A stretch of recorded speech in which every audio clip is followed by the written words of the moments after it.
ਕਿਵੇਂ ਆਪਣੀ ਹੀ ਸਰਕਾਰਾਂ ਵੱਲੋਂ ਆਪਣੇ ਹੀ ਦੇਸ਼ ਦੇ ਲੋਕਾਂ ਤੇ ਅਤਿਆਚਾਰ ਕੀਤੇ ਗਏ।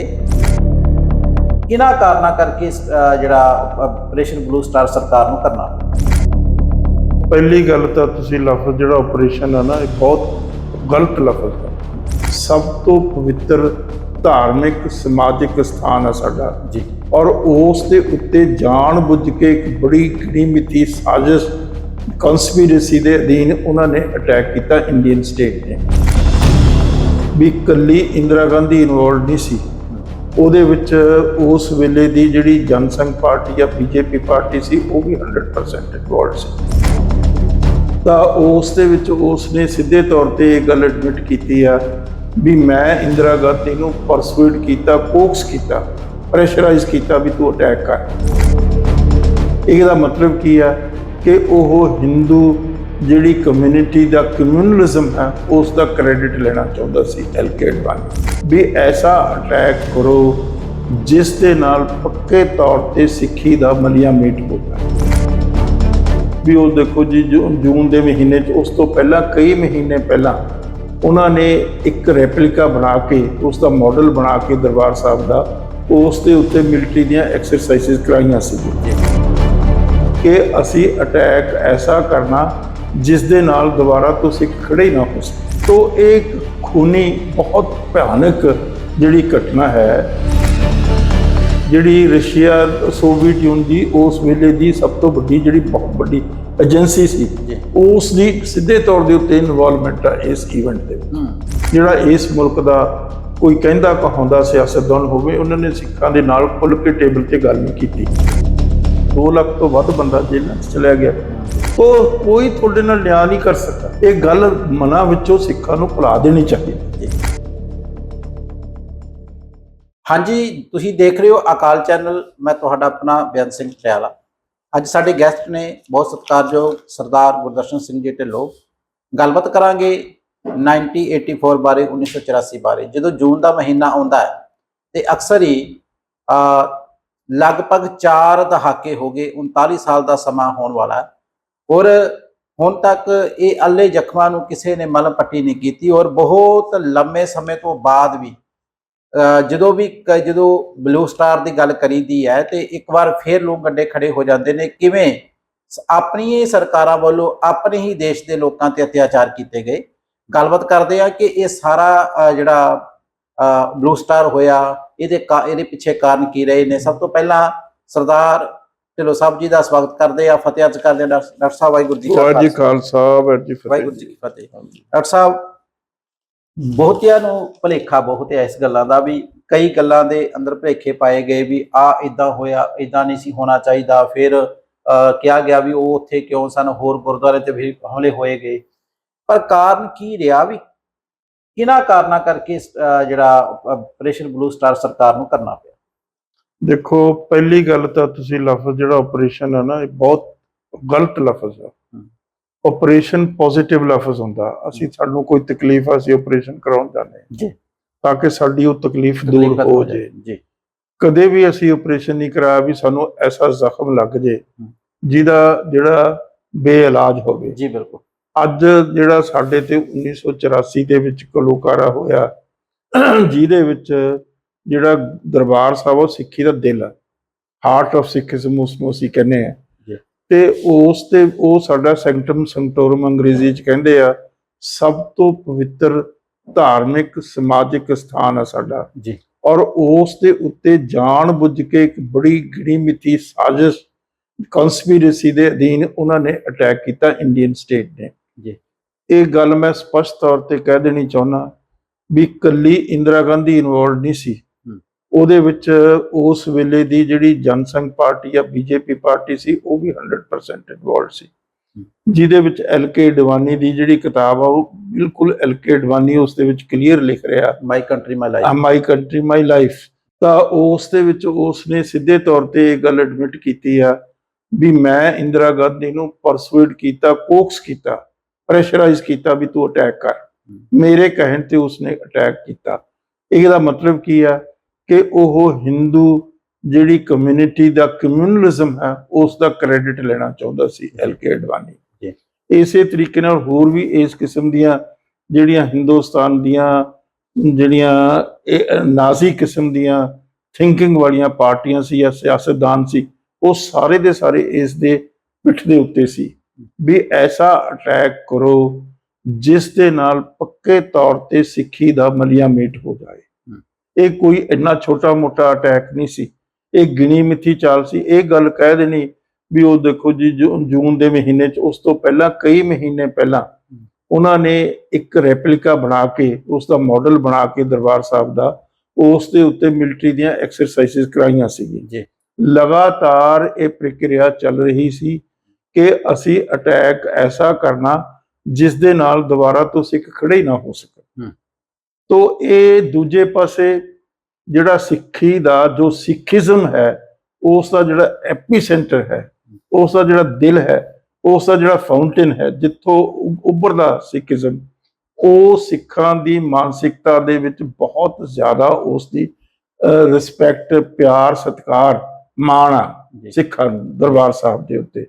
ਤੋ ਉਹਨੂੰ ਭੰਨਣਾ ਸੀ, ਉਹਨੂੰ ਤੋੜਨਾ ਸੀ, ਉਹਨੂੰ ਚਕਨਾ ਚੂਰ ਕਰਨਾ ਸੀ, ਉਹਨੂੰ ਖੂਨੋ ਖੂਨ ਕਰਨਾ ਸੀ ਜੀ। ਤੋ ਇਹ ਇੱਕ ਖੂਨੀ ਬਹੁਤ ਭਿਆਨਕ ਜਿਹੜੀ ਘਟਨਾ ਹੈ, ਔਰ ਸਿੱਖਾਂ ਦੇ ਜਿਹੜੇ ਮਾਨਸਿਕਤਾ ਦੇ ਵਿੱਚ ਪੱਕੇ ਤੌਰ ਦੇ ਉੱਤੇ ਬਸੀ। ਤੁਸੀਂ ਹੁਣ ਗੱਲ ਕੀਤੀ ਆ 39 ਸਾਲ ਦੀ ਜਾਂ 40 ਸਾਲ ਦੀ, ਇਹਦੇ 'ਚ ਕੁਐਸਚਨ 39-40 ਸਾਲ ਦਾ ਨਹੀਂ ਹੈ। ਜਿੰਨੀ ਦੇਰ ਸਿੱਖ ਜਿਉਂਦੇ ਆ, ਸਿੱਖੀ ਮਾਨਸਿਕਤਾ ਦੇ ਨਾਲ ਜੁੜੇ ਹੋਏ ਆ, ਉਹਨਾਂ ਦੇ ਦਿਲਾਂ ਦੇ ਵਿੱਚੋਂ, ਉਹਨਾਂ ਦੀ ਮਾਨਸਿਕਤਾ ਦੇ ਵਿੱਚੋਂ ਕਦੇ ਵੀ ਇਹ ਜਿਹੜਾ ਐਡਾ ਬੜਾ ਜ਼ਖਮ ਆ ਉਸ ਨੂੰ ਮਿਟਾਇਆ ਨਹੀਂ ਜਾ ਸਕਦਾ ਜੀ। ਬਿਲਕੁਲ, ਜੇ ਉਹ ਮਿਟ ਜਾਏਗਾ ਤਾਂ ਸਿੱਖ ਮਿਟ ਜਾਣਗੇ। ਤੋ ਇਸੇ ਤਰੀਕੇ ਨਾਲ ਹੁਣ ਦੇਖੋ, ਮੈਨੂੰ ਕਿਸੇ ਜਰਨਲਿਸਟ ਨੇ ਕਿਸੇ ਟੀਵੀ ਚੈਨਲ ਦੇ ਉੱਤੇ ਇਹ ਸਵਾਲ ਕੀਤਾ ਕਿ ਹੁਣ ਸਿੱਖਾਂ ਨੂੰ ਦੇਖੋ ਇੰਨੇ ਸਾਲ 35-36 ਸਾਲ ਹੋ ਗਏ, ਸਿੱਖਾਂ ਨੂੰ ਭੁੱਲ ਜਾਣਾ ਚਾਹੀਦਾ। ਕੋਈ ਗੱਲ ਕਹੀ ਜਾਂਦੀ, ਹਾਂ, ਉਹ ਇਹ ਗੱਲ ਅਕਸਰ ਹੁਣ ਕਹੀ ਜਾਂਦੀ ਆ ਪੜ੍ਹੇ ਲਿਖੇ ਹਿੰਦੂਆਂ ਵੱਲੋਂ।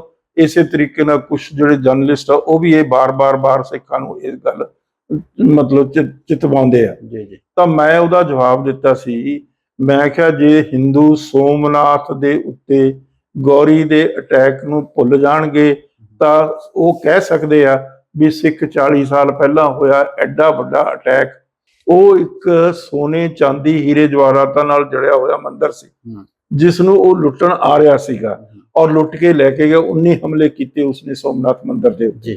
ਤੋਂ ਪਰ ਦੂਜੇ ਪਾਸੇ ਕੀ ਹੈ, ਇਹ ਸਿੱਖੀ ਦਾ ਸਾਰਾ ਧੁਰਾ ਸੀ, ਔਰ ਇਸ ਧੁਰੇ ਨੂੰ ਖਤਮ ਕਰਨਾ ਸੀ ਉਹਨਾਂ ਨੇ ਹਮੇਸ਼ਾ ਲਈ।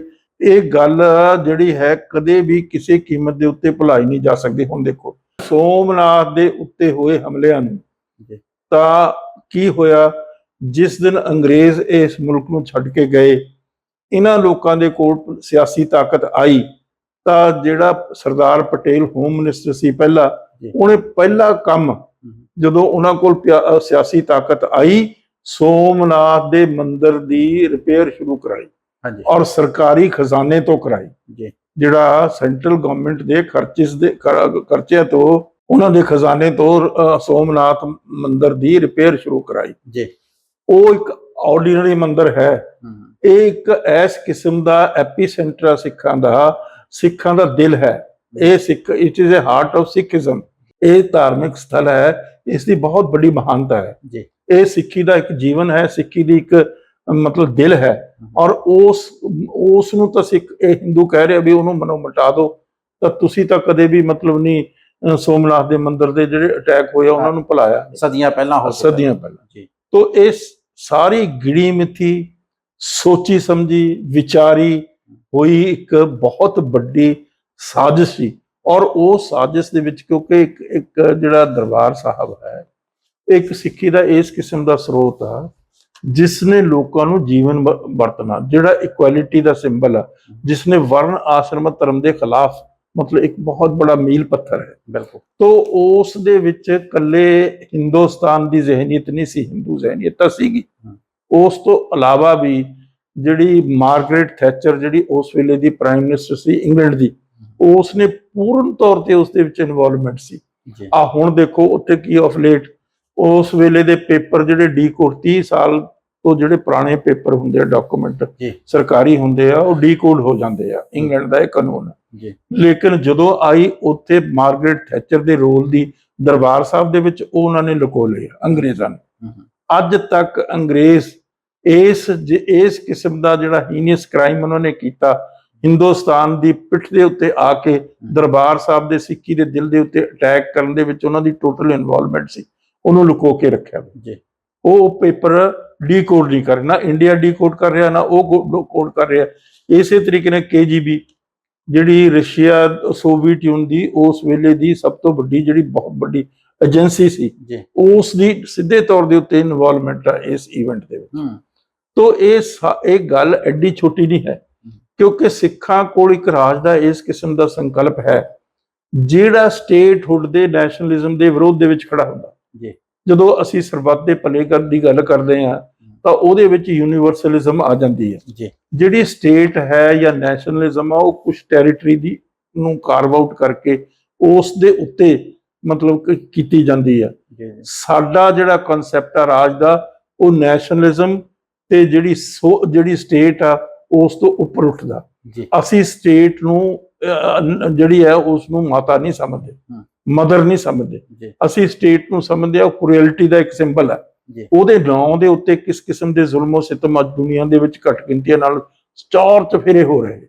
ਕਿਸੇ ਜਗ੍ਹਾ ਤੁਸੀਂ ਨਿਗਾਹ ਮਾਰੋਗੇ, on the name of security, integrity, unity of this nation or of the state, ਉਸ ਦੇ ਉੱਤੇ ਜ਼ੁਲਮ ਕਰੀ ਜਾ ਰਹੇ, ਕਿਉਂਕਿ ਉਸ ਨੂੰ ਉਹ ਦੇਵੀ ਸਮਝਦੇ, ਗੋਡੈਸ ਸਮਝਦੇ। ਤੋ ਗੋਡੈਸ ਜਦੋਂ ਤੁਸੀਂ ਸਮਝਦੇ ਹੋ, ਗੋਡੈਸ ਦੇ ਨਾਂ ਦੇ ਉੱਤੇ ਤੁਸੀਂ ਕਿੰਨਾ ਮਰਜ਼ੀ ਜ਼ੁਲਮੋ ਸਿਤਮ, ਜਿੰਨਾ ਮਰਜ਼ੀ ਖੂਨ ਖਰਾਬਾ ਕਰ ਲਓ, ਜਿੰਨਾ ਮਰਜ਼ੀ ਤੁਸੀਂ ਅਤਿਆਚਾਰ ਕਰ ਲਓ ਗਰੀਬਾਂ ਦੇ ਉੱਤੇ, ਨਿਹੱਥਿਆਂ ਦੇ ਉੱਤੇ, ਜਿਹੜੇ ਲੋਕਾਂ ਦੇ ਕੋਲ ਪੋਲੀਟੀਕਲ ਪਾਵਰ ਨਹੀਂ ਹੈ। ਤੋ ਅੱਜ ਇਹ ਸਾਰੀ ਦੀ ਸਾਰੀ ਜਿਹੜੀ ਚੀਜ਼ ਹੈ, ਬਹੁਤ ਗਹਿਰੀ ਚੀਜ਼ ਹੈ ਔਰ ਇਹ ਐਸੇ ਜ਼ਖਮ ਹੈ ਜਿਹੜੇ ਕਿ ਸਿੱਖਾਂ ਨੂੰ ਕਦੇ ਜ਼ਿੰਦਗੀ ਭਰ ਭੁਲਾਉਣੇ ਨਹੀਂ ਚਾਹੀਦੇ। ਹੁਣ ਬਹੁਤ ਸਾਰੇ ਲੋਕ ਕਹੀ, ਦੇਖੋ ਮੈਨੂੰ ਇਸ ਗੱਲ ਦੀ ਤਸੱਲੀ ਤੇ ਖੁਸ਼ੀ ਵੀ ਹੈ, ਮੈਂ ਜਦੋਂ ਦੇਖਦਾ, ਪੜ੍ਹਦਾ, ਸੁਣਦਾ ਟੀਵੀ ਚੈਨਲਾਂ ਤੇ, ਸੋਸ਼ਲ ਮੀਡੀਆ ਤੇ, ਅਖਬਾਰਾਂ ਦੇ ਵਿੱਚ ਵੀ ਨੌਜਵਾਨ ਮੁੰਡੇ ਜਿਹੜੇ ਉਸ ਵੇਲੇ ਜਿੰਦਾ ਵੀ ਨਹੀਂ ਸੀ, ਬੱਚੇ ਪੈਦਾ ਵੀ ਨਹੀਂ ਸੀ ਹੋਏ, ਉਹਨਾਂ ਦੀ ਮਾਨਸਿਕਤਾ ਦੇ ਵਿੱਚ ਇਹ ਚੀਜ਼ ਕਿਹਨੇ ਪਾਈ ਹੈ? ਉਹ ਉਨੇ ਹੀ ਸੰਜੀਦਾ ਹਨ ਜਿੰਨੇ ਸੰਜੀਦਾ ਉਸ ਵੇਲੇ ਦੇ ਲੋਕ ਜਿਹੜੇ ਜਿਉਂਦੇ ਸੀ, ਜਿਹੜੇ ਇਸ ਗੰਦੇ ਘਟਨਾਕ੍ਰਮ ਨੂੰ ਵਾਚ ਕਰ ਰਹੇ ਸੀ, ਆਈ ਵਿਟਨੈਸ ਸੀ, ਇਨਵੋਲਵਡ ਸੀ, ਜਿਹੜੇ ਉਹ ਦੇਖ ਰਹੇ ਸੀ, ਵਾਚ ਕਰ ਰਹੇ ਸੀ, ਪੜ੍ਹ ਰਹੇ ਸੀ, ਉਸ ਬਾਰੇ ਸੁਣ ਰਹੇ ਸੀ। ਉਹ ਸਾਰੇ ਦੇ ਸਾਰੇ ਜਿਸ ਕਿਸਮ ਦੀ ਉਹਨਾਂ ਦੀ ਮਾਨਸਿਕਤਾ ਇਸ ਇਵੈਂਟ ਬਾਰੇ ਸਿੱਖਾਂ ਦੀ, ਉਸੇ ਤਰੀਕੇ ਦੀ ਜਿਹੜੇ ਨੌਜਵਾਨ ਬੱਚੇ ਉਸ ਤੋਂ ਬਾਅਦ ਪੈਦਾ ਹੋਏ, ਉਹ ਵੀ ਉਸੇ ਤਰੀਕੇ ਦੀ ਉਹਨਾਂ ਦੀ ਮਾਨਸਿਕਤਾ ਹੈ। ਅੱਜ ਮਤਲਬ ਜਿਹੜਾ ਸਿੱਖ ਹੈ ਉਹ ਇੰਡੀਅਨ ਸਟੇਟ ਨਾਲੋਂ 1984 ਤੋਂ ਬਾਅਦ ਟੁੱਟ ਚੁੱਕਿਆ। ਲੇਕਿਨ ਬਦਕਿਸਮਤੀ ਦੇ ਨਾਲ ਕਿਸੇ ਵੀ ਸਿਆਸਤਦਾਨ ਨੇ, ਜਿਹੜਾ ਇਸ ਮੁਲਕ ਦਾ ਕੋਈ ਕਹਿੰਦਾ ਕਹਾਉਂਦਾ ਸਿਆਸਤਦਾਨ ਹੋਵੇ, ਉਹਨਾਂ ਨੇ ਸਿੱਖਾਂ ਦੇ ਨਾਲ ਖੁੱਲ ਕੇ ਟੇਬਲ ਤੇ ਗੱਲ ਨਹੀਂ ਕੀਤੀ ਵੀ ਤੁਸੀਂ ਸਾਡੇ ਨਾਲ ਦੱਸੋ ਤੁਹਾਨੂੰ ਕੀ ਗੁੱਸਾ ਗਿੱਲਾ ਹੈ, ਕੀ ਤੁਹਾਡੀ ਰੰਜਿਸ਼ ਹੈ, ਕੀ ਤੁਹਾਡੀ ਮਤਲਬ ਕਿਸ ਤਰੀਕੇ ਨਾਲ ਤੁਹਾਨੂੰ ਅਸੀਂ ਅਕੋਮੋਡੇਟ ਕਰ ਸਕਦੇ ਹਾਂ। ਕਿਉਂਕਿ ਉਹਨਾਂ ਦੀ ਮਾਨਸਿਕਤਾ ਦੇ ਵਿੱਚ ਸਿੱਖੀਜ਼ਮ ਉਹਨਾਂ ਦਾ ਦੁਸ਼ਮਣ ਹੈ, ਸਿੱਖੀਜ਼ਮ ਇੰਡੀਅਨ ਸਟੇਟ ਦਾ ਦੁਸ਼ਮਣ ਹੈ। ਇਹ ਉਹਨਾਂ ਦੀ ਜਿਹੜੀ ਹਿੰਦੂ ਮਾਨਸਿਕਤਾ ਦੇ ਵਿੱਚ ਬਹੁਤ ਗਹਿਰੀ ਤਰੀਕੇ ਨਾਲ ਛੁਪਿਆ ਹੋਇਆ। ਔਰ ਹੁਣ ਖੁੱਲੇ ਤੌਰ ਦੇ ਉੱਤੇ ਇਹ ਗੱਲ ਕਹੀ ਜਾਂਦੀ ਆ ਵੀ ਸਿੱਖੀਜ਼ਮ ਹਿੰਦੂਇਜ਼ਮ ਦਾ ਪਾਰਟ ਹੈ, RSS, ਮੋਹਨ ਭਗਵਤ, ਸਾਰੀਆਂ ਗੱਲਾਂ। ਮੈਂ ਤਾਂ ਉਹਦਾ ਜਵਾਬ ਸਿੱਧੇ ਤੌਰ ਤੇ ਦਿੰਦਾ ਵੀ ਤੁਸੀਂ 1136 ਪੰਨਾ ਖੋਲ ਕੇ ਦੇਖ ਲਓ ਗੁਰੂ ਗ੍ਰੰਥ ਸਾਹਿਬ ਦਾ, ਜਿਹਦੇ ਚ 5ਵੇਂ ਪਾਤਸ਼ਾਹ ਨੇ ਬੜੀ ਖੁੱਲੇ ਤਰੀਕੇ ਨਾਲ ਵਾਕ ਲਿਖੇ ਆ, ਜਿਹਦੇ ਚ ਕਿਹਾ ਨਾ ਸਾਡਾ ਹਿੰਦੂਆਂ ਨਾਲ ਕੋਈ ਰਿਸ਼ਤਾ, ਨਾ ਸਾਡਾ ਮੁਸਲਮਾਨਾਂ ਨਾਲ। ਉਹ ਥੋੜੀਆਂ ਜਿਹੀਆਂ ਲਾਈਨਾਂ ਦੇ ਵਿੱਚ ਉਹਨਾਂ ਨੇ ਸਾਰੀ ਚੀਜ਼ ਐਕਸਪਲੇਨ ਕਰਕੇ ਦਿੱਤੀ ਹੈ, ਨਾ ਹਮ ਹਿੰਦੂ ਨਾ ਮੁਸਲਮਾਨ, ਸਮਝੇ ਜੀ। ਤੋ ਇਸ ਕਰਕੇ ਉਹਦੇ ਚ ਸਾਰਾ ਕੁਝ ਦੱਸਿਆ, ਨਾ ਅਸੀਂ ਵਰਤ ਰੱਖਦੇ ਹਾਂ ਹਿੰਦੂਆਂ ਵਾਲੇ, ਨਾ ਵਰਨ ਆਸ਼ਰਮ ਧਰਮਾਂ ਨੂੰ ਮੰਨਦੇ ਆ। ਤੋ ਜਿਹੜੀ ਚੀਜ਼ ਦੀ ਬੁਨਿਆਦ ਹਿੰਦੂਇਜ਼ਮ ਦੇ ਉੱਤੇ ਹੈ, ਵਰਨ ਆਸ਼ਰਮ ਧਰਮ, ਉਸ ਨੂੰ ਸਿੱਖੀਜ਼ਮ ਤੋੜ ਰਿਹਾ। ਗੁਰੂ ਨਾਨਕ ਮਹਾਰਾਜ ਉਸ ਨੂੰ ਤੋੜ ਰਹੇ ਆ। ਉਹ ਸੰਗਤ ਪੰਗਤ ਦੇ ਵਿੱਚ ਬੈਠ ਕੇ, ਲੰਗਰ ਦੀ ਪ੍ਰਥਾ ਦੇ ਵਿੱਚ ਬੈਠ ਕੇ, ਊਚ ਨੀਚ ਨੂੰ ਖਤਮ ਕਰਕੇ, ਕਿਹਦੇ ਨਾਲ? ਨੀਚਾ ਅੰਦਰ ਨੀਚ, ਨੀਚੇ ਅਤ ਨੀਚ ਦੇ ਨਾਲ ਖੜਾ ਗੁਰੂ, ਸਮਝੇ ਕਿ ਨਹੀਂ? ਭਾਈ ਲਾਲੋ ਦੇ ਘਰੇ ਜਾ ਕੇ ਭੋਜਨ ਛਕ ਰਹੇ, ਭਾਗੋ ਦੇ ਘਰੇ ਨਹੀਂ ਪਰੌਂਠੇ ਛਕ ਰਹੇ। ਤੋ ਇਸ ਕਰਕੇ ਸਾਡਾ ਜਿਹੜਾ ਮਤਲਬ ਸੰਕਲਪ ਹੈ ਗੁਰੂ ਨੇ ਦਿੱਤਾ ਹੋਇਆ, ਉਹ ਹੈ ਸਟੇਟ ਦੇ ਵਿਰੋਧ ਦੇ ਵਿੱਚ ਹੈ, ਨੈਸ਼ਨਲਿਜ਼ਮ ਦੇ ਵਿਰੋਧ ਦੇ ਵਿੱਚ ਆ। ਅਸੀਂ ਮਾਨਵਤਾ ਨੂੰ ਮੰਨਣ ਵਾਲੇ ਆ। ਅਸੀਂ ਜਿਹੜੀ ਅਸੀਂ ਅਰਦਾਸ ਵੀ ਕਰਦੇ ਹਾਂ ਕੀ ਆ, ਨਿਉਟਿਆਂ ਦੀ ਓਟ, ਨਿਆਸਰਿਆਂ ਦਾ ਆਸਰਾ, ਕੋਈ ਵੀ ਨਹੀਂ ਆਸਰਾ ਹੋ ਸਕਦਾ, ਕੋਈ ਵੀ ਨਹੀਂ ਉਲਟਾ ਹੋ ਸਕਦਾ, ਹਿੰਦੂ ਮੁਸਲਮਾਨ ਸਿੱਖ ਈਸਾਈ ਕੋਈ ਹੋ ਸਕਦਾ। ਜੀ ਸਭ ਲਈ ਤੋ ਅਸੀਂ ਇਹ ਨਹੀਂ ਕਹਿੰਦੇ ਵੀ ਨਿਊਟਾ ਸਿੱਖ ਹੈ, ਨਿਊਟਾ ਹਿੰਦੂ ਵੀ ਹੋ ਸਕਦਾ, ਨਿਊਟਾ ਮੁਸਲਮਾਨ ਵੀ, ਈਸਾਈ ਵੀ, ਹੋਰ ਵੀ ਹੋ ਸਕਦਾ ਜੀ। ਤੋ ਇਹ ਇੱਕ ਇਸ ਕਿਸਮ ਦਾ ਇਵੈਂਟ ਹੈ ਜਿਸ ਨੇ ਹਮੇਸ਼ਾ ਲਈ ਕਈ ਤਰੀਕਿਆਂ ਦੇ ਨਾਲ ਅਨਫੋਲਡ ਹੋਣਾ ਹੈ। ਤੋ ਇਸ ਕਰਕੇ ਇਹ ਇਵੈਂਟ ਕੋਈ ਇਸ ਕਿਸਮ ਦੀ ਨਹੀਂ ਜਿਹਨੂੰ ਤੁਸੀਂ ਉਈਓ ਸਮਝੋ ਸੁਪਰਫਿਸ਼ਲੀ ਦੱਸ ਦਿਓ ਵੀ ਇਹ ਛੋਟੀ ਕਿੰਨਾ ਖੂਨ ਖਰਾਬਾ ਹੋਇਆ, ਬੇਗੁਨਾਹ ਲੋਕਾਂ ਦਾ ਕਤਲੋ-ਗਾਰਤ ਕੀਤਾ ਗਿਆ ਜੀ। ਔਰ ਮੈਂ ਆਪਣੀ ਕਿਤਾਬ ਦੇ ਵਿੱਚ ਬੜੀ ਡਿਟੇਲ ਚ ਇਹਦੀਆਂ ਸਾਰੀਆਂ ਬਹੁਤ ਛੋਟੀ ਤੋਂ ਛੋਟੀ ਡਿਟੇਲ ਲਿਖੀ ਹੈ ਜੀ ਜੀ। ਔਰ ਇਹ 417 ਪੇਜ ਦੀ ਕਿਤਾਬ ਆ ਜੀ ਜੀ। 417 ਪੇਜ ਦੀ ਕਿਤਾਬ ਆ, ਇਹਦੇ 4 ਮਤਲਬ ਐਡੀਸ਼ਨ ਨਿਕਲ ਚੁੱਕੇ ਆ ਜੀ। ਅੱਜ ਵੀ ਉਸੇ ਤਰੀਕੇ ਨਾਲ ਵਿਕਦੀ ਆ ਮਾਰਕੀਟ ਦੇ ਵਿੱਚ ਜਦੋਂ ਇਹ ਲਿਖੀ ਗਈ ਸੀ 1992। ਜੀ ਜੀ। ਤੋਂ ਮੇਰਾ ਮਤਲਬ ਕਹਿਣ ਦਾ ਇਹ ਆ, ਇਸ ਗੱਲ ਨੂੰ ਸਮਝਣ ਦੇ ਲਈ ਤੁਹਾਨੂੰ ਬਹੁਤ ਜ਼ਿਆਦਾ ਆਪਣਾ ਮਾਈਂਡ ਦੀ ਐਪਲੀਕੇਸ਼ਨ, ਪਹਿਲਾਂ ਸਿੱਖੀਜ਼ਮ ਸਮਝਣਾ ਪੈਂਦਾ, ਫਿਰ ਉਸ ਦੀਆਂ ਕੀ ਉਹ ਸਿੱਖੀਜ਼ਮ ਦਾ ਕੀ ਸਟਰਕਚਰ ਹੈਗਾ ਉਹਨੂੰ ਸਮਝਣਾ ਪੈਂਦਾ, ਫਿਰ ਹਿੰਦੂਇਜ਼ਮ ਨੂੰ ਸਮਝਣਾ ਪੈਂਦਾ, ਉਹਨਾਂ ਦਾ ਕੀ ਸਟਰਕਚਰ ਆ, ਉਹਨਾਂ ਦਾ ਕੀ ਆਈਡੀਓਲੋਜੀ ਆ, ਉਹਨਾਂ ਦਾ ਕਿਸ ਕਿਸਮ ਦਾ ਮਤਲਬ ਕਿਸ ਕਿਸਮ ਦੀ ਉਹਨਾਂ ਦੀ ਆਇਡੈਂਟੀਟੀ ਹੈ। ਤੋ ਇਹ ਸਾਰੀ ਦੀ ਸਾਰੀ ਜਿਹੜੀ ਐਫਰਟ ਸੀ ਸਿੱਖੀ ਨੂੰ ਮਲਿਆਮੇਟ ਕਰਨ ਵਾਲੀ ਐਫਰਟ ਸੀ। ਜੀ ਜੀ। ਪਰ ਬੜੀ ਖੁਸ਼ੀ ਦੀ ਗੱਲ ਹੈ, ਬੜੀ ਤਸੱਲੀ ਦੀ ਗੱਲ ਹੈ ਕਿ ਸਿੱਖ ਇਸ ਤੋਂ ਉੱਪਰ ਉੱਭਰਿਆ, ਇਸ ਇਵੈਂਟ ਤੋਂ ਬਾਅਦ ਉਹ ਡੀਮੋਰਲਾਈਜ਼ ਨਹੀਂ ਹੋਏ। ਉਹ ਇਸ ਇਵੈਂਟ ਤੋਂ ਬਾਅਦ ਇਸ ਗੱਲ ਲਈ ਵਚਨਬੱਧ ਹੋਏ ਆ ਵੀ ਸਾਨੂੰ ਆਪਣਾ ਆਪ ਕੋਈ ਨਾ ਕੋਈ ਸਿਆਸੀ ਮਤਲਬ ਚੀਜ਼ ਐਸਟੈਬਲਿਸ਼ ਕਰਨੀ ਪਏਗੀ। ਜੀ ਜੀ। ਉਹ ਸਾਰੀ ਦੁਨੀਆ ਦੇ ਵਿੱਚ ਇਹ ਚੀਜ਼ ਫੈਲ ਗਈ, ਹੁਣ ਸਿੱਖ ਡਾਇਸਪੋਰਾ ਸਾਰੀ ਦੁਨੀਆ 'ਚ ਫੈਲਿਆ ਹੋਇਆ। ਜੀ ਜੀ। ਔਰ ਸਾਰੀ ਦੁਨੀਆ ਦੇ ਵਿੱਚ ਪ੍ਰੋਟੈਸਟ ਵੀ ਹੁੰਦੇ ਆ, ਐਜੀਟੇਸ਼ਨਾਂ ਵੀ ਹੁੰਦੀਆਂ ਆ, ਹੁਣ ਰੈਫਰੈਂਡਮ ਵੀ ਹੋ ਰਿਹਾ, ਉਸ ਦੇ ਨਾਲ ਸਿੱਖਾਂ ਦਾ ਓਪੀਨੀਅਨ ਇੱਕ ਤਰੀਕੇ ਦੇ ਨਾਲ ਬਣਦਾ, ਅੱਗੇ ਨਾਲੋਂ ਜ਼ਿਆਦਾ ਸਟਰੋਂਗਲੀ ਬਣਦਾ ਜਾ ਰਿਹਾ ਬਾਈ ਦਾ ਡੇ। ਜੀ ਜੀ। ਤੋ ਇਹ ਗੱਲਾਂ ਜਿਹੜੀਆਂ ਹੈਗੀਆਂ ਬਹੁਤ ਗੰਭੀਰ, ਗਹਿਰ ਗੰਭੀਰ ਗੱਲਾਂ, ਇਹਨਾਂ ਗਹਿਰ ਗੰਭੀਰ ਗੱਲਾਂ ਨੂੰ ਇਸ ਤਰੀਕੇ ਨਾਲ ਕੈਜੂਅਲੀ ਨਹੀਂ ਕਿਹਾ ਜਾ ਸਕਦਾ, ਨਹੀਂ ਸਮਝਿਆ ਜਾ ਸਕਦਾ, ਨਹੀਂ ਸੁਣਾਇਆ ਜਾ ਸਕਦਾ। ਜੀ ਜੀ। ਤੋ ਇਹ ਤਾਂ ਸਿੱਖ ਹੀ ਦੱਸ ਸਕਦੇ ਆ ਵੀ ਉਹਨਾਂ ਦੀ ਕੀ ਇਸ ਬਾਰੇ ਕੀ ਮਾਨਸਿਕਤਾ ਹੈ। ਸੋ ਇਹ ਜਿਹੜਾ ਘੱਲੂਘਾਰਾ ਸ਼ਬਦ ਵਰਤਿਆ ਜਾਂਦਾ ਔਰ ਲਗਾਤਾਰ ਐ ਕਹਿ ਲਈ ਵੀ ਇਹਦੇ ਵਿੱਚ ਬਹੁਤ ਭੁਲੇਖੇ ਪਾਏ ਗਏ, ਕਿਉਂਕਿ ਸਾਡੀ ਉਮਰ ਨਹੀਂ ਗਈ, ਅਸੀਂ ਤਾਂ ਤੁਹਾਡੇ ਵਰਗਿਆਂ ਤੋਂ ਪੜ੍ਹਿਆ ਸੁਣਿਆ ਤੇ ਜਾਂ ਹੋਰ ਸੋਰਸ ਲਈ ਵੇਖਦੇ ਆ। ਉਹ ਜਿਹੜੇ ਭੁਲੇਖੇ ਨੇ ਕਿਵੇਂ ਦੂਰ ਕੀਤੇ ਜਾ ਸਕਦੇ ਨੇ? ਨਹੀਂ, ਉਹ ਭੁਲੇਖੇ ਨਹੀਂ ਹੈ, ਉਹ ਇੱਕ ਰਿਐਲਿਟੀ ਹੈ। ਜਿਹੜਾ ਘੱਲੂਘਾਰਾ ਹੈ ਇਹ ਬਲੂ ਸਟਾਰ ਆਪਰੇਸ਼ਨ ਨਹੀਂ ਹੈਗਾ ਜੀ, ਉਹਨਾਂ ਲਈ ਆਪਰੇਸ਼ਨ ਹੈ। ਉਹਨਾਂ ਲਈ ਜਿਨ੍ਹਾਂ ਨੇ ਇਹ ਕਰਾਇਆ, ਦਿੱਲੀ ਵਾਲਿਆਂ ਨੇ, ਜਿਨ੍ਹਾਂ ਨੇ ਹਿੰਦੂ ਮਾਨਸਿਕਤਾ ਨੇ ਇਹ ਚੀਜ਼ ਸਾਰੀ ਕਰਾਈ ਆ, ਉਹਨਾਂ ਲਈ ਬਲੂ ਸਟਾਰ ਆਪਰੇਸ਼ਨ ਹੋ ਸਕਦਾ। ਸਾਡੇ ਲਈ ਘੱਲੂਘਾਰਾ ਹੈ, ਸਾਡੇ ਲਈ ਇੱਕ ਐਸਾ ਸਾਕਾ ਹੈ ਜਿਸ ਨੂੰ ਤੁਸੀਂ ਬਿਆਨ ਅੱਖਰਾਂ ਦੇ ਵਿੱਚ ਨਹੀਂ ਕਰ ਸਕਦੇ। ਤੁਸੀਂ ਸਿਰਫ ਆਪਣੀ ਮਾਨਸਿਕਤਾ ਦੇ, ਇੱਕ ਤੁਹਾਡੀ ਸਾਈਕੋਲੋਜੀ ਦੇ ਵਿੱਚ, ਤੁਹਾਡੇ ਮੈਂਟਲ ਮੇਕਅਪ ਦੇ ਵਿੱਚ ਹੀ ਉਹ ਚੀਜ਼ ਜਿਹੜੀ ਹੈ ਉਹ ਕਹੀ ਜਾ ਸਕਦੀ ਹੈ। ਜਿਹੜੀਆਂ ਭਾਵਨਾਵਾਂ ਹੈ, ਮਨੁੱਖੀ ਭਾਵਨਾਵਾਂ, ਉਹਨਾਂ ਦਾ ਐਕਸਪ੍ਰੈਸ਼ਨ ਬਹੁਤ ਮੁਸ਼ਕਿਲ ਹੁੰਦਾ। ਜੀ ਜੀ। ਸਮਝੇ ਕਿ ਨਹੀਂ? ਉਹ ਸੁਪਰਫਿਸ਼ਲੀ ਲੋਕ ਗੱਲਾਂ ਕਰ ਦਿੰਦੇ ਆ, ਪਰ ਭਾਵਨਾਵਾਂ ਦੀ ਐਕਸਪ੍ਰੈਸ਼ਨ, ਤੁਸੀਂ ਪਿਆਰ ਦੀ ਕਿਸ ਤਰੀਕੇ ਨਾਲ ਐਕਸਪਲੇਨੇਸ਼ਨ ਦੋਗੇ? ਹੁਣ ਤੁਸੀਂ ਦੇਖੋ, ਇਹ ਚੀਜ਼ ਜਿਹੜੀ ਹੈ ਖਤਮ ਨਹੀਂ ਹੋਈ। ਇਸੇ ਤਰੀਕੇ ਨਾਲ ਹੁਣ ਹੇਮਕੁੰਟ ਦੇ ਇੱਕ ਨਾਲ ਸ਼ਰੀਕ ਖੜਾ ਕੀਤਾ ਜਾ ਰਿਹਾ ਹੇਮਕੁੰਟ ਦਾ। ਉਹ ਕੀ ਹੈ? ਉਹ ਕੁਝ ਵੀ ਨਹੀਂ ਹੈ ਜੀ। ਉਹਦੀ ਕੋਈ ਇਤਿਹਾਸਿਕ ਵੈਲਿਊ ਨਹੀਂ, ਉਹਦੀ ਧਾਰਮਿਕ ਕੋਈ ਵੈਲਿਊ ਨਹੀਂ, ਪਰ ਕਿਉਂਕਿ ਸਿੱਖਾਂ ਨੂੰ ਦਰਬਾਰ ਸਾਹਿਬ ਨਾਲ ਤੋੜਨਾ, ਇੰਦਰਾ ਗਾਂਧੀ ਨੇ ਸਿੱਧੇ ਤੌਰ ਦੇ ਉੱਤੇ ਬਲੂ ਸਟਾਰ ਅਟੈਕ ਕਰਕੇ, ਸਮਝੇ ਕਿ ਨਹੀਂ, ਘੱਲੂਘਾਰਾ ਕਰਕੇ, ਸਾਕਾ ਕਰਕੇ ਇਹ ਕੀਤਾ। ਪਰ ਅੱਜ ਹੋਰ ਤਰੀਕੇ ਨਾਲ ਜਿਹੜੇ ਮੋਦੀ ਸਾਹਿਬ ਕਰ ਰਹੇ ਆ, 1200 ਕਰੋੜ ਰੁਪਈਆ ਉੱਥੇ ਦੇ ਕੇ ਉਹਨਾਂ ਨੇ ਕਿਹਾ ਵੀ ਤੁਸੀਂ ਇਹ ਬਣਾਓ ਜੀ, ਇੱਥੇ ਮਤਲਬ ਰੋਪਵੇ ਬਣਾਓ। $1 ਨਹੀਂ ਦਿੱਤਾ, ਇੱਕ ਪੈਸਾ ਨਹੀਂ ਦਿੱਤਾ ਦਰਬਾਰ ਸਾਹਿਬ ਦੇ ਆਲੇ ਦੁਆਲੇ ਨੂੰ ਸਾਫ਼ ਕਰਨ ਦੇ ਲਈ, ਉੱਥੇ ਦੀਆਂ ਸੜਕਾਂ ਨੂੰ ਵੀ ਉੱਥੇ ਲੋਕ ਆਰਾਮ ਨਾਲ ਪਹੁੰਚ ਸਕਣ, ਉੱਥੇ ਦਾ ਟ੍ਰੈਫਿਕ ਕੰਟਰੋਲ ਹੋ ਸਕੇ। ਉਧਰਲੇ ਪਾਸੇ 1200 ਕਰੋੜ ਰੁਪਈਆ ਦਿੱਤਾ।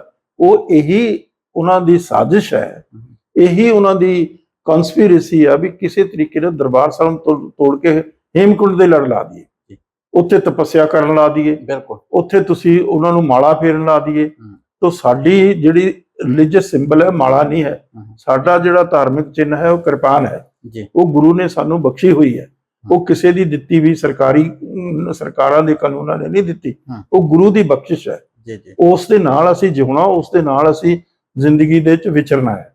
ਤੋ ਸਾਡਾ ਸਭ ਕੁਝ ਵੱਖਰਾ ਹੈ, ਸਾਡਾ ਕੋਈ ਵੀ ਚੀਜ਼ ਉਹਨਾਂ ਦੇ ਨਾਲ ਮਿਲਦੀ ਨਹੀਂ। ਜੇ ਕੋਈ ਗੱਲ ਸਿਚੁਏਸ਼ਨ ਹੈ, we are an opposed system ਜੀ ਜੀ ਫਰॉम दैट ਹਿੰਦੂ ਫੋਲਡ ਔਰ ਹਿੰਦੂਇਜ਼ਮ। ਜੀ ਜੀ ਤੋ ਇਹ ਸਾਰੀ ਚੀਜ਼ ਜਿਹੜੀ ਹੈ ਬਹੁਤ ਵੱਡੀ ਗੱਲ ਹੈ। ਜੀ ਇਹ ਇੱਕ ਜਿਹੜੀ ਸਿੱਖ ਕੌਮ ਹੈ ਉਹਦਾ ਮੈਂਟਲ ਬਲੌਕ ਹੈ।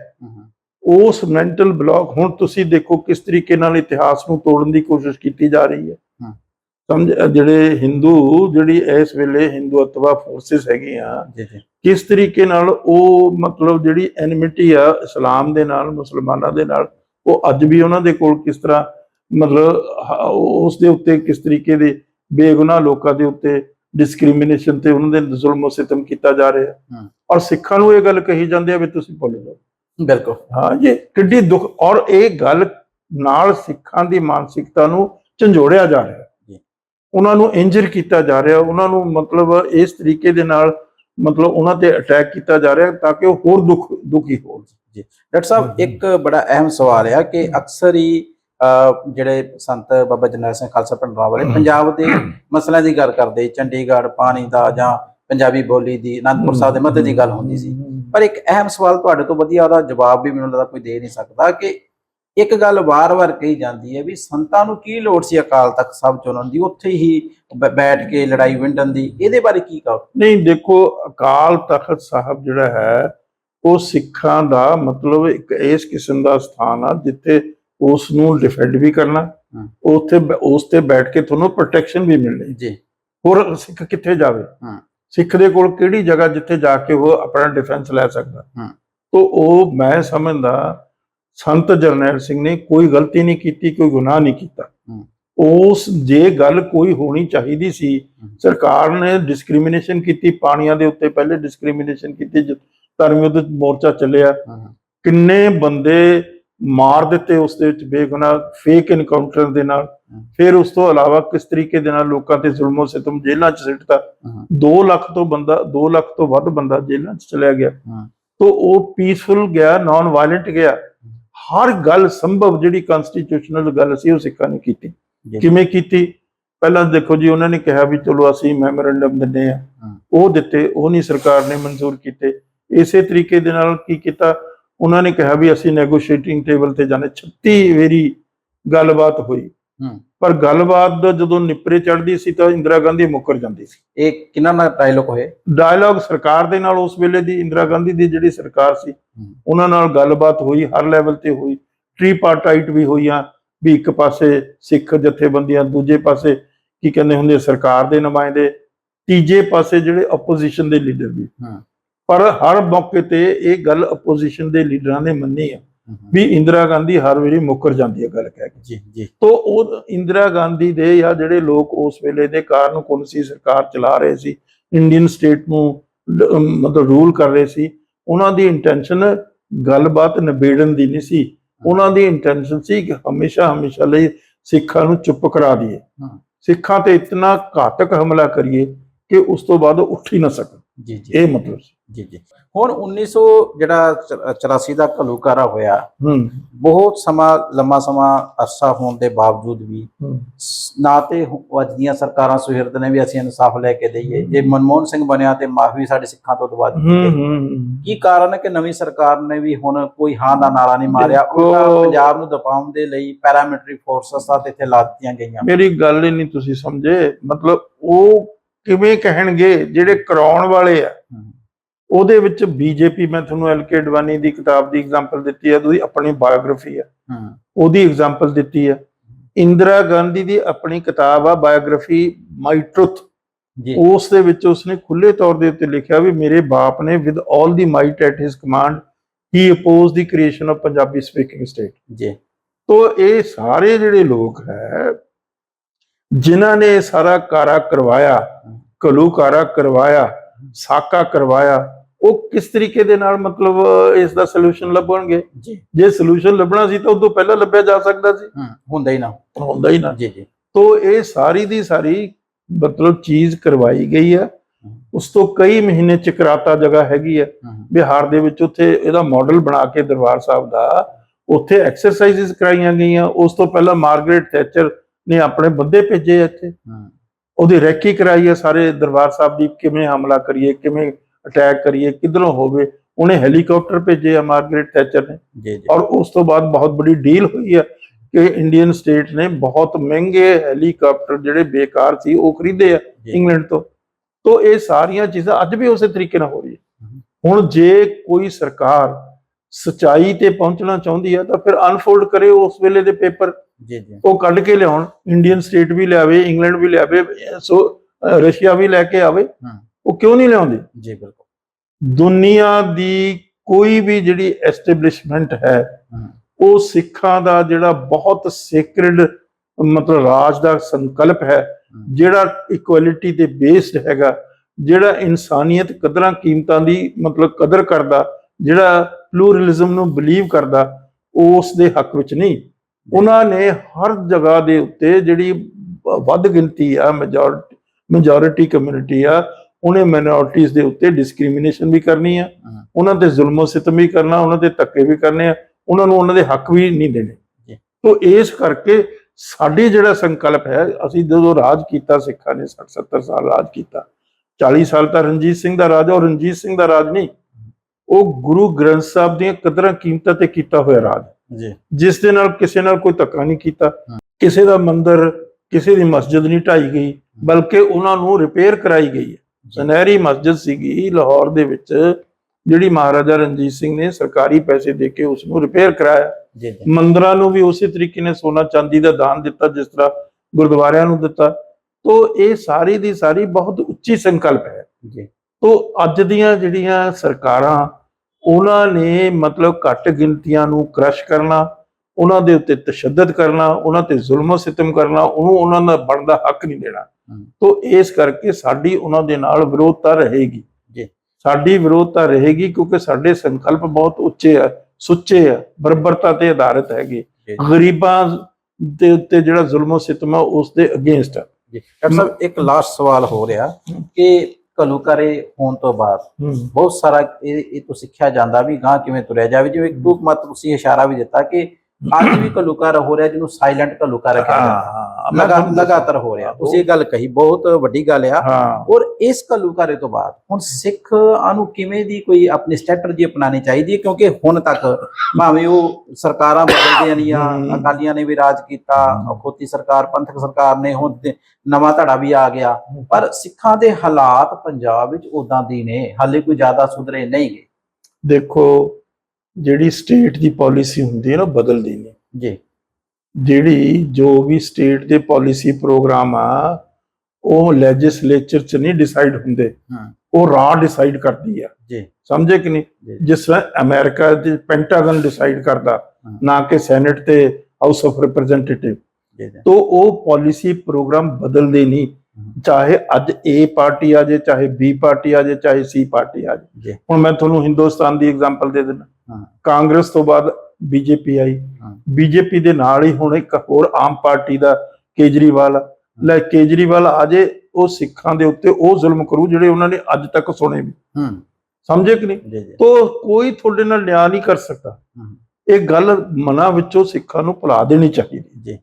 तो ਇਹ ਜਿਹੜੀ ਇਹ ਉਹਨਾਂ ਨੂੰ ਦੇਖਣਾ ਚਾਹੀਦਾ 2700 ਸਾਲ ਦਾ 2700 ਸਾਲ ਦਾ ਇੱਕ ਕਿਸਮ ਦਾ ਜ਼ੁਲਮੋ ਸਿਤਮ ਜਿਊਜ਼ ਦੇ ਉੱਤੇ ਕੰਟੀਨਿਊਸਲੀ ਹੋਇਆ।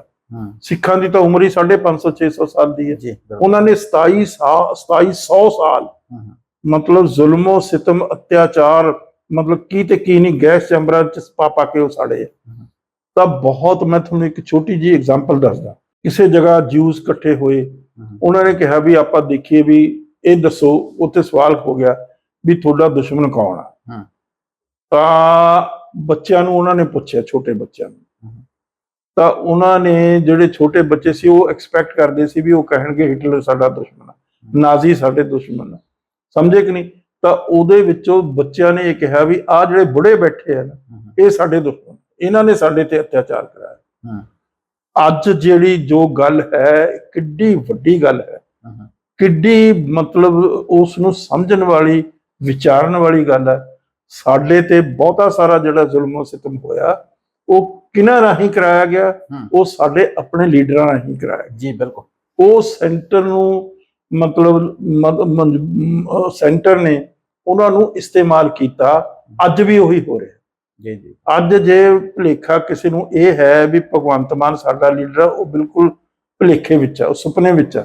ਭਗਵੰਤ ਮਾਨ ਨੇ ਉਹ ਕੰਮ ਕਰਨਾ ਜੋ ਕੇਜਰੀਵਾਲ ਨੇ ਕਹਿਣਾ, ਜੋ ਸਿੱਖਾਂ ਨੇ, ਜੋ ਪੰਜਾਬ ਦੇ ਲੋਕਾਂ ਨੂੰ ਚਾਹੀਦਾ ਉਹ ਨਹੀਂ ਕਰਨਾ। ਇਸੇ ਤਰੀਕੇ ਦੇ ਨਾਲ ਸਾਰੀਆਂ ਅਮਰਿੰਦਰ ਸਿੰਘ ਦਾ ਲੈ ਲਓ, ਦੂਜੇ ਪਾਸੇ ਬਾਦਲ ਦਾ, ਪ੍ਰਕਾਸ਼ ਸਿੰਘ ਬਾਦਲ ਦਾ ਲੈ ਲਓ, ਦਰਬਾਰਾ ਸਿੰਘ ਦਾ ਲੈ ਲਓ, ਕੈਰੋਂ ਦਾ ਲੈ ਲਓ, ਕਿਸੇ ਦਾ ਤੁਸੀਂ ਨਾਮ ਲਓ, ਜੀ ਜੀ ਕਿਸੇ ਨੇ ਸਿੱਖਾਂ ਦੀ ਵਿਚਾਰਧਾਰਾ ਨੂੰ ਮਤਲਬ ਮੱਦੇ ਨਜ਼ਰ ਰੱਖਦੇ ਹੋਏ ਪੰਜਾਬ ਦੇ ਵਿੱਚ ਰਾਜ ਨਹੀਂ ਕੀਤਾ। ਉਹਨਾਂ ਨੇ ਸਿਰਫ ਹੁਕਮ ਅਦੂਲੀ ਜੋ ਸੈਂਟਰ ਕਹਿੰਦਾ ਸੀ ਉਹ ਕੀਤਾ। ਸੈਂਟਰ ਕੀ ਕਹਿੰਦਾ ਸੀ? ਲੁੱਟੋ ਤੇ ਕੁੱਟੋ। ਸਿੱਖਾਂ ਨੂੰ ਲਗਾਤਾਰ 1947 ਤੋਂ ਇਹ ਚੀਜ਼ ਝੇਲਣੀ ਪੈ ਰਹੀ ਹੈ। ਸਿੱਖਾਂ ਦੇ ਦਰਬਾਰ ਸਾਹਿਬ ਤੇ ਹਮਲੇ ਹੋਏ ਆ, ਸਿੱਖਾਂ ਦੇ ਗੁਰੂ ਗ੍ਰੰਥ ਸਾਹਿਬ ਤੇ ਹਮਲੇ, ਇਹ ਲਗਾਤਾਰ ਚੱਲਦੇ ਆ ਜਾ ਰਹੇ। ਹੁਣ ਕਈ ਦੇਖੋ ਨਾ ਕਿਸ ਤਰੀਕੇ ਨਾਲ ਗੁਰਦੁਆਰਿਆਂ ਦੀ ਬੇਅਦਬੀ ਹੁੰਦੀ ਆ, ਗੁਰੂ ਗ੍ਰੰਥ ਸਾਹਿਬ ਦੀ ਬੇਅਦਬੀ ਹੁੰਦੀ ਹੈ। ਕਿਉਂ ਹੁੰਦੀ ਹੈ? ਇਹ ਇੱਕ ਸਟੇਟ ਪਾਲਿਸੀ ਦਾ ਪਾਰਟ ਆ, ਇਹ ਕਰਾਈ ਜਾ ਰਹੀ ਆ। ਲੋਕਾਂ ਦੇ ਜਿਹੜੇ ਸਿੱਖ ਨਹੀਂ ਹੈ ਉਹਨਾਂ ਦੀ ਮਾਨਸਿਕਤਾ ਦੇ ਵਿੱਚ ਇਸ ਕਿਸਮ ਦੀਆਂ ਚੀਜ਼ਾਂ ਪਾਈਆਂ ਜਾ ਰਹੀਆਂ ਵੀ ਇਹ ਬਹੁਤ ਖਤਰਨਾਕ ਚੀਜ਼ ਆ। ਤੋਂ ਇਸ ਦੀ ਬੇਅਦਬੀ ਕਰੋ, ਇੰਨੀ ਬੇਅਦਬੀ ਕਰੋ ਕਿ ਕਈ ਵਾਰੀ ਸਿੱਖਾਂ ਦੇ ਮਨਾਂ 'ਚ ਇਹ ਗੱਲ ਵੀ ਹੁੰਦੀ ਆ, ਇਹ ਆਮ ਜੀ ਗੱਲ ਆ, ਆਮ ਜੀ ਗੱਲ।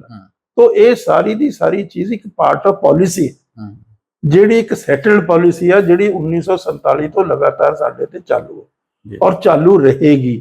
ਇਹ ਜਾ ਕੇ ਜੇ ਪੁੱਛਣਾ ਚਾਹੁੰਦੇ ਆ ਜਿਹੜੇ ਸਿੱਖ ਨਹੀਂ ਸਮਝਦੇ, ਉਹ ਜਿਊਜ਼ ਦਾ ਇਤਿਹਾਸ ਪੜ੍ਹ ਲੈਣ, ਉਹਨਾਂ ਨੂੰ ਸਮਝ ਆ ਜੂਗੀ ਵੀ ਗੱਲ ਕੀ। ਜੀ ਬਿਲਕੁਲ ਜੀ। ਸਾਰੇ ਹੀ ਦਰਸ਼ਕਾਂ ਦਾ ਧੰਨਵਾਦ ਜੋ ਇਹ ਵੀਡੀਓ ਦੇਖ ਰਹੇ ਸੀਗੇ।